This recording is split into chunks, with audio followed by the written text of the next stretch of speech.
А православието и писменоста потекнува токму од тука, ние сите го признаваме ова.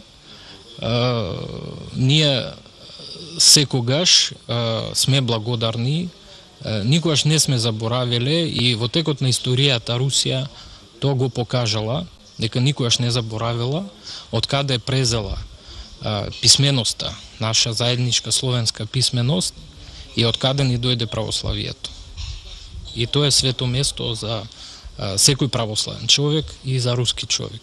И можам да ви кажам дека и патриархот Алексиј II има животна желба некојаш да се најде во ова свето место. Да не се заборави, манастирот Свети Наум е организиран и изграден околу половина век пред првиот подигнат манастир на Света Гора, Великата Лавра во 953 година.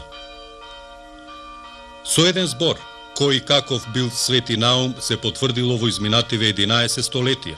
Неговиот манастир е недотеклив духовен вруток, кој духовно освежува и подкрепува. Неговиот култ одамна ги надминал границите на Балканот, а на неговиот манастир и гроб се поклонуваат и помош бараат христијани и нехристијани.